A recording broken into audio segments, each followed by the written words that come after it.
Mag-usap tayo, ani Jacob na hawak ang kamay ni Mika na kaagad niyang binawi. Wala tayong dapat pag-usapan unless tungkol sa annulment natin ang sasabihin mo. Ani ang pinagsiklop ang dalawang braso sa dibdib.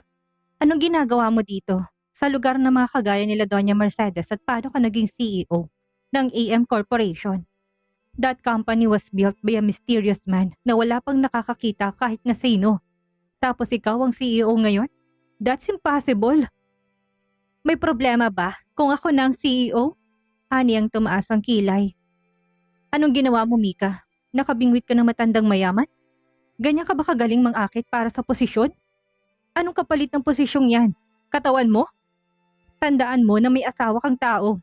Napalingon si Mika. Unti-unting naniningkit ang mga mata, ngunit pinipigilan ang sariling sumigaw. Malumanay, ngunit matalim ang kanyang sagot. Wala kang karapatang insultuhin ako, Jacob. Malinis ang konsensya ko. Talaga? Yung matandang kasama mo sa restaurant casino. Kaya pala matapos nating mag-usap nun, bigla ka nalang nawala. Naghanap ka pala ng mas mayaman. Ganyan ba talagang style mo, ha?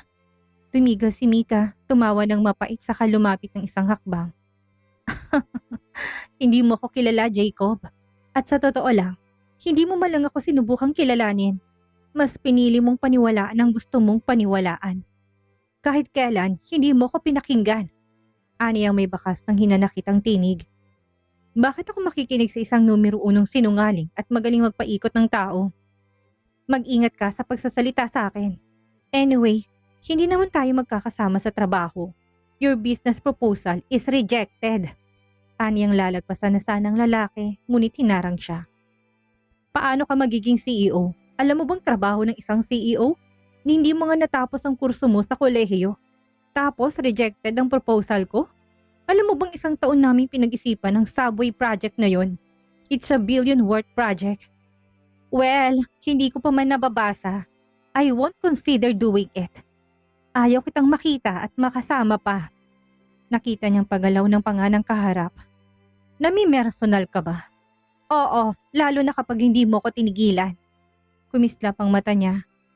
Pero if you sign the annulment, I'll give you that project. Kinabig siya ni Jacob. I won't sign the annulment. At kung wais ang kumpanya nyo, alam nyo ang project na yon ang nararapat yung tanggapin. Para mo na dik sinabing pinili mo ko kaysa sa pinapangarap mong project. Tell me, bakit ayaw mong pirmahan ng annulment?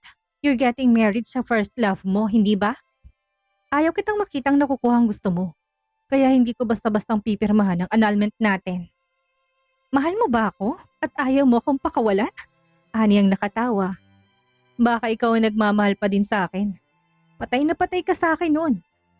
Nabubuhay ka ba sa nakaraan? Matagal na kitang kinalimutan. Kung sa bagay, mas mahalaga sa yung pera kaya handa kang gumawa ng masama at iligal. Sabihin mo na kung anong gusto mong sabihin. Pwede ba next time kapag nagkita tayo ulit nang hindi sinasadya, kunwari hindi tayo magkakilala? Huwag ka na ring lumapit sa akin. Tinulak niya ng malakas ang dibdib nito at mabilis na naglakad. Nangihinang tuhod niya. Baka makita nito si Nathaniel. Ayaw niyang makitang magama. Na kaya niyang palakihin ang anak na mag-isa. Hindi niya ito kailangan. Kinuha niyang phone at tinawagan ng yaya, ngunit hindi sumasagot. Palinga-linga siya sa paligid. Kaso may ilang bagong dating na ipinakilala ulit si Doña Mercedes. Nanatili si Jacob sa may hallway na pupunta sa garden. Uli niyang nakita si Nathaniel na abalang naglalaro sa tablet habang nakaupo sa bench. Tuwang-tuwang bata na lumapit siya. Pwede po ba kitang makausap ulit sa ibang araw? Paano mo naman ako makakausap sa ibang araw? Ani ang naaaliw sa bata. Kunin ko po yung number mo. Ani ang paslit sabay abot ng tablet na hawak. Kinuha niyang tablet at nilagay ang number niya. Ayan, tawagan mo ako kapag may kailangan ka. O gustong sabihin. Yes po. Ay, pakita ko po sa inyo yung picture ni Mommy. Anang bata na binuksan ng gallery. Bumukas ang app at naglabasan ng madaming pictures. Nakita niya ang mga baby pictures ni Nathan. Excited tong naglilipat ng picture. Wait lang po. Anang bata. May naaninag siyang babae may karga kay Nathan sa tablet ngunit mabilis na lumapit ang isang babae na mukhang yaya nito. Nathan, tara na. Hinahanap ka na ng mami mo. Agad na tumayong bata. Sige po, uuwi na kami. Anitong sumama sa yaya. Hinatid na lamang niya ng tanaw ang bata palayo. Dumating si Pamela. Jacob, kanina pa kita hinahanap. Ang tagal mo naman. Tara na, gusto ko nang umuwi. Nahihilo ako. Sige, umuwi na tayo. Ani ang inakay ang babae. Nakapahot ang labi nito nang makarating sa kotse at nakahalukip-kip. Jacob, pagod na ako. Napakadaming bisita. Hindi siya kumibo. Babe, kailan natin naayusin ang tungkol sa kasal natin? Napirmahan mo na ba yung annulment? Malapit nang mahalatang tiyan ko. Anitong kumapit sa braso niya. Pamela, busy pa ako sa negosyo. Hindi mo ba ako mahal, Jacob? Hindi ba sapat ang pinagsamahan natin? At ngayon, buntis pa ako. Ayaw mo bang bigyan ng pangalan ng anak natin? Napatingin siya kay Pamela. Ang babaeng minahal niya ng labis noon, lalong gumulong isipan niya. May boses sa loob niya na nagsasabing may hindi tama, ngunit hindi niya matukoy kung ano. Nasa harap niya ang kanyang first love, buntis, umiiyak at nanghihingi ng kasiguraduhan. Ibigay mo na ang gusto ni Mika ng annulment at pakasalan mo na ako. Ayoko na maghintay pa. Pakiusap, Jacob. Baka magalit ang parents ko kapag hindi pa tayo nagtapat sa kanila. Ani Pamela na umiiyak. Sinurot siya ng konsensya. May ibang buhay na si Mika at dapat niyang asikasuhin ng bubuuhing pamilya. Kasama si Pamela at ang kanilang anak. Huwag ka nang umiyak. I'll sign the annulment at magpapakasal na tayo sa lalong madaling panahon. Aniyang nakabuo na ng desisyon. Nasa loob ng opisina si Jacob, nakaayos ang mesa, ngunit tila hindi mapakali habang hawak ang mga dokumento ng annulment. Katabi niya si Joshua na naghihintay ng utos niya. Sigurado ka na ba, sir? Once na mapirmahan mo to, tapos na po ang lahat. Kailangan magdesisyon ng tama. Bubuo ako ng pamilya kasama si Pamela at ang anak namin. Tila may nais itanong si Joshua, ngunit pinili nitong manahimik. Pinirmahan niya ng bawat pahina ng annulment papers. Mabigat ang bawat lagda, pero bakas ang halo-halong emosyon sa kanyang mga mata. Ibigay mo kay Mika ang kalahating bilyon bilang kompensasyon. Sir, wala namang hinihingi ang dating asawa niyo. Itong huling bagay na ibibigay ko para sa kanya. We're over. Binalik niyang ballpen sa ibabaw ng dokumento. Dumiretso sa bar sa sulok ng opisina at nagsali ng alak sa baso. At mabilis na tinungga ang laman. Sir, totoo po bang kumakalat na chismis na ikakasal na kayo? Muli siyang uminom ng alak saka tumango. Oras na para bumuo ako ng sariling pamilya. Pamela is the right woman to be Mrs. Cabral. Hindi niya alam kung bakit may pagdadalawang isip ang sumasagi sa isip niya. Hindi siya masaya sa desisyon ngunit dapat niyang gawin ng tama. Abala sa pagsayin ng mga contract deals si Mika, pumasok si Pamela, ang kanyang assistant na may dalang brown envelope. Ma'am Mika, may dumating mula sa Cabral Group, personal pong pinadala ng legal team nila. Nandito pong annulment papers. Pinirmahan na ni Mr. Jacob Cabral. Napatigil siya sa pagbabasa. Saglit siyang hindi kumibo, parang tumigil ang oras. May ingat niyang kinuhang sobre at binuksan ito. Isa-isang nilabas ni Pamela ang mga dokumento. May kalakip din pong tseke, kalahating bilyon. Napatingin siya sa tseke, malinaw ang pangalan ni Jacob bilang issuer, kalahating bilyong piso. Dapat ay matuwa siya, ito ang kalayaan at pagkakataong matagal niya nang hinintay. Ang saya hindi dahil sa pera, kundi dahil malaya na siya. Hindi niya mapigilang mapangiti ng bahagya, ngunit sa likod ng ngiting yon ay may lungkot na hindi maipaliwanag. Kaganyang ibinaling ang tingin sa bintana. Pilit itinatagong lungkot na bumabalot sa kanya. Congratulations po ma'am, may pag-asa ng maliligaw nyo. Biro ni Pamela. Yeah, I'm free. Finally, tapos na kami. Pinipilit niyang paniwalain ang sarili pero habang pinagmamasdan ng tseke at ang pirma ni Jacob sa dokumento ay tila kumikirot sa kanyang dibdib. Bakit nga ba parang hindi sapat ang kalayaan? Pinilig niyang ulot inilalang ito sa kanyang nais. Pinikit niyang mga mata, sa alaalay bumalik ang mga sandali nila ni Jacob. Ang tawa, ang away, ang mga pangarap, ang mga yakap at halik. Ma'am, gusto niyo po ba ng tubig, juice or kape? Hindi Pamela, I'm fine. Just leave me alone for a while. Tumango at lumabas si Pamela at naiwan siyang mag-isa sa kanyang opisina. Hawak pa rin yung annulment papers at ang tseke. Ngunit ang mas mabigat ay ang mga tanong sa puso niyang hindi niya masagot. Bakit hindi siya lubusang masaya? Nakatayo siya sa may bintana. Hawak-hawak pa rin ang annulment papers at cheque na galing kay Jacob. Parang litong-litong kanyang damdamin. Malaya na siya ngunit tila may tinik sa kanyang puso. Ilang sandali pa'y may kumatok sa pinto. Binuksan niya ni Pamela. "Ma'am, may bisita po kayo," bungad ng assistant. Pagkalingon ni Mika, pumasok si Don Arturo Montero na nakasuot ng simpleng polo at may maamong expression sa muka. Kasunod nito ay si Nathaniel. "Gusto ka raw makita ng apo ko. Hindi raw siya mapakali sa bahay hanggat hindi ka napupuntahan." Agad na lumambot ang mukha niya, nilapitan niya si Nathaniel at nilahad ang mga kamay upang yakapin ito. Yumakapabalik ang bata. Mahigpit, parang matagal siyang hindi nakita. "Mommy, okay ka lang po?"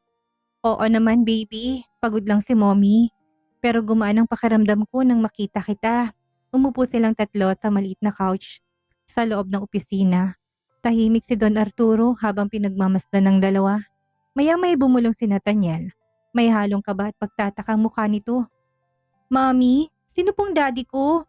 Napatigil siya. Napatingin siya kay Don Arturo na tila hindi rin alam kung anong sasabihin. Tumingin siya sa mga inosenteng mata ni Nathaniel. Puno ng pag-asa nitong marinig ang sagot.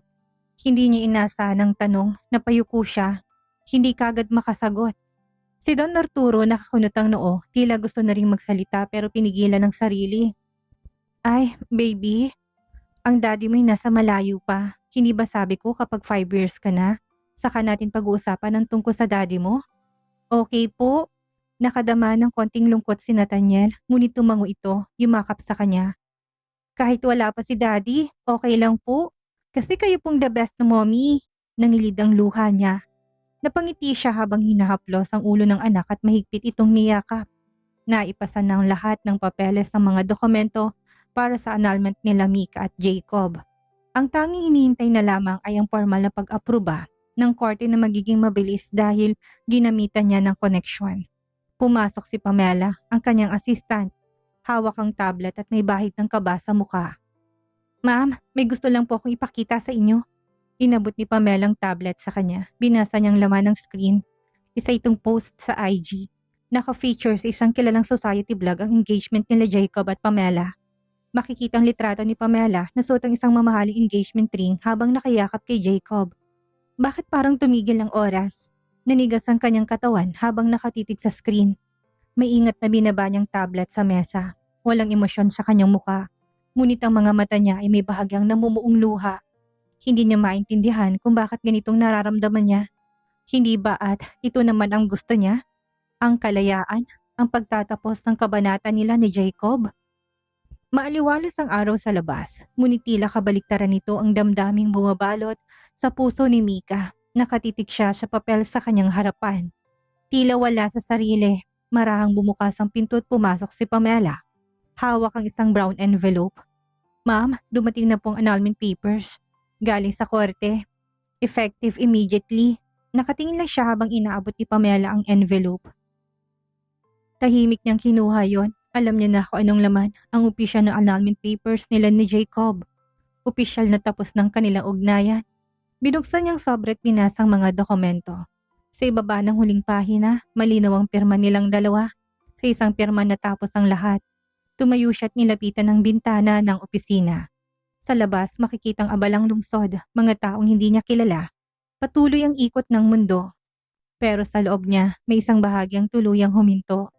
Hindi siya malungkot, hindi rin siya masaya. Isang tahimik na pagtanggap ang bumalot sa kanyang katauhan. Alam niyang darating ang araw na to pero hindi niya inakalang ganun kasakit kahit na matagal na siyang naghanda. Bumaling siya pabalik sa mesa, pinirmahan ng acknowledgement receipt ng annulment at sinara ang folder. Pagkatapos ay ngumiti siya. Payapang isip ngunit may paitang dibdib. Kinulong niyang mga papel sa isang drawer. Sinara ito ng may pinal na kilos. Huminga siya ng malalim, humawak sa kanyang dibdib saglit saka muling ngumiti. Oras na upang tuldukan ng anumang namamagitan sa kanila ni Jacob. Biglang bumukas ang pinto at pumasok si Don Arturo. May dalang folder at ngiti sa mga labi. "Anak, inaprubahan ko ng proposal para sa Shaboy Project. Okay lang ba? Kung hindi naman pwede kong bawiin." Napatingin si Mika, bahagyang nagulat na pinabura ng ama ang project ni Jacob. "Wala pong problema. Alam ko pinag-isipan ninyong pagtanggap sa proposal ng Cabral Group of Companies." "Oo, siyang may pinakamalinaw na plano, kompleto sa feasibility studies. environmental compliance at projected ROI. Alam mo matagal ko nang gustong matuloy itong underground subway para sa bayan. Saglit na natahimik si Mika habang pinagmamasdan ng mga blueprint at graphs. Matagal na rin niya itong nabasa at batid niyang isa ito sa mga pinakaambisyosong proyektong isasagawa sa bansa. Sigurado ka ba na okay lang sa'yo anak? Alam ko na may kasaysayan kayo ng lalaking yan. Kung gusto mo, kaya kong matras. Marami pang ibang kumpanya ang gustong mag-bid. No need dad, nabasa ko ng buong proposal. Walang papantay sa planong isinumite ni Jacob. This isn't about the past. This is about what's best for the city. For the people. Napatango si Don Arturo. Tila proud sa maturity ng anak. Anyway, hindi ko naman siya direktang makakatrabaho. May project managers na assign dyan. Technical meetings lang ang kailangan. Kaya ko yan. Hindi ako aatras sa trabaho dahil lang sa personal na issue. Yan ang gusto kong marinig. Hanga talaga ako sa tapang mo anak. Gusto kong ipagamit sa iyong apelido ko sa publiko. Pero may ilang nakakilala sa apelidong Montero na associated sa kapatiran mob. Ayoko mabahiran ka ng kahit na anong issue tungkol sa grupo. Malapit na rin akong bumaba sa posisyon. Nauunawaan ko dad. Ang importante ay magkasama tayo. Ani yang yumakap sa ama. Inabot na ng gabi si Jacob sa opisina. Inabot ni Joshua ang isang brown envelope na may embossed seal ng korte. Notice of final annulment. Tahimik siyang nakaupo sa kanyang swivel chair. Hawak-hawak ang dokumento habang nagsasalita si Joshua. Sir, heto na po. Final na raw ang annulment. Inabot sa legal team kanina. Tila may sipa siya, sikmura siyang naramdaman. Pati paghinga niya ay nagsisikip. Napakabilis naman. Sir, tsak na gumamit sila ng koneksyon. Taon pong processing ng annulment pero itong sa inyo, 1 linggo lang. Nagabot ng isa pang folder ang assistant. At ito naman pong good news. Approve na po ng AM Corporation ang subway project. May press release na rin bukas. Ito pong dream project nyo para sa bayan. Hindi kagad siya nagsalita. Hindi niya tinignan si Joshua. Bagkus ay nakatingin siya sa nakabukas na dokumento. Walang bearing ang pagkaka-approve ng project. Sir, okay lang po ba kayo? Nag-aalalang tanong ni Joshua. Tumango lamang siya. Akala niya kapag tuluyan na silang wala, magiging magaan ang pakiramdam niya. Pero bakit parang ang bigat? Maya-maya'y tumayo siya, kinuha ang coat at lumabas ng opisina. Dumiretso siya sa isang sikat na bar. Nakaupo siya sa bar counter, suot pa rin ang kanyang executive coat. Bahagyang nakaluwag ang tie, sa harap niya isang bote ng whiskey. Diretsong tinunggang alak mula sa bote ni hindi na isinalin sa baso. Isang bagay na hindi niya karaniwang ginagawa. Napatitig siya sa loob ng bote habang tila nakikitang mga alaala. Ang mukha ni Mika, ang kanilang kasal, ang mga sandaling magkasama sila. Ilang patak ng luwang hindi niya napigilan. Ngunit kagad din niyang pinahid dito gamit ang kanyang palad. Hindi siya iyakin, hindi siya dapat matalo ng damdamin. Pero ngayong tapos ng lahat, doon niya lang lubusang naramdaman ng kawalan. Pilit niyang sinasaksak sa isip na isa itong simula ng buhay niya. Kasama si Pamela at ang kanilang anak. Dumating sa bar si Lance. Basa ang coat, umupo sa tabi niya. Bro, seryoso? Sa tagal ng panahon ngayon ka lang nagyayang uminom? Anang kaibigan na nakangiti pero halatang pag-aalala. Wala na Lance. Tapos na. Dumating na yung annulment papers. Hiwalay na kami ni Mika. Ani ang tinungga ang bote. Tinapik nitong balikat niya. Celebration ba to? Tsak na masaya ka't malaya ka na sa babaeng yun. Hindi ko alam. Parang may kung anong sumabog sa dibdib ko nung hawak ko yung papel. Ani ang uminom ulit. Bro, tama na yan. Ang isipin mo na lang ang pamilyang itatayo mo. Sabi mo nga, ay buntis na si Pamela. Sa kanila ka mag-focus. Panahon na para magtayo ka ng pamilya mo. Tumango siya. Yeah, aayusin kong kasal namin agad. Ani ang muling uminom ng alak.